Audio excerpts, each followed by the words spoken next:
नमस्कार। मैं श्रेयांश कुमार सात प्रोजेक्ट का सेफ्टी ऑफिसर हूँ। दोस्तों, इस सेफ्टी क्लास में आने का उद्देश्य कंपनी, वातावरण और अपनी सुरक्षा के बारे में सीखना है।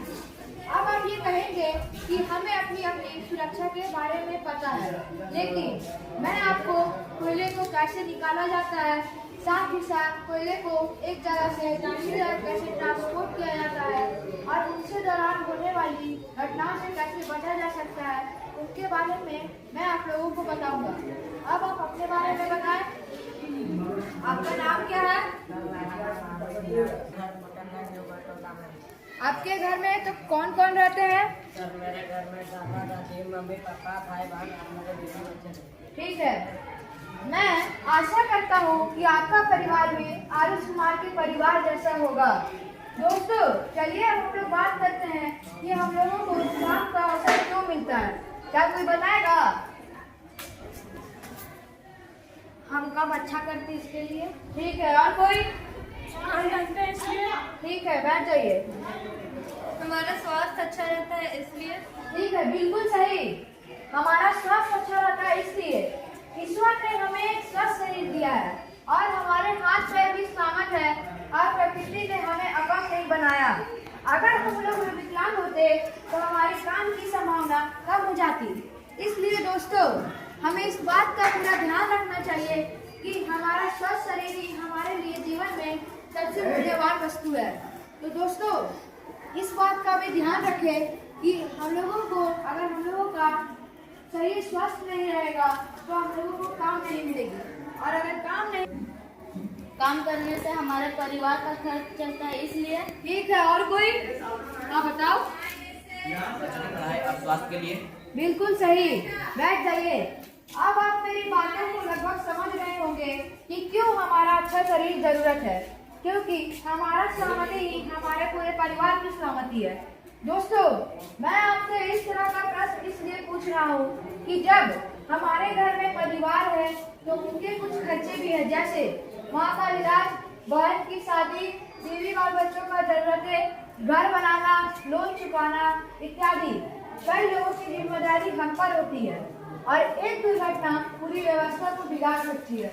दोस्तों, इसलिए दोस्तों, आप सोचिए कि आप किसी दुर्घटना के शिकार हैं तो आप लोगों के साथ क्या क्या हो सकता है?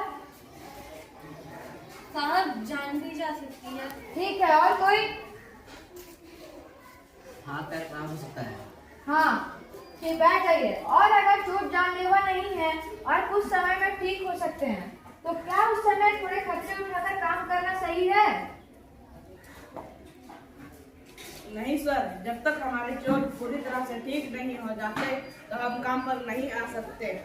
इलाज तो अलग ही परेशानी है, आमदनी भी बंद हो जाती है और अगर हमारे शरीर के हाथ या पैर पूरी तरह से खराब हो जाते हैं तो हमें कहीं भी काम नहीं मिलेगा। ठीक है, तो सोचिए दोस्तों, एक जरा सी लापरवाही से हुई दुर्घटना कितनी मुश्किलें लेकर आती है।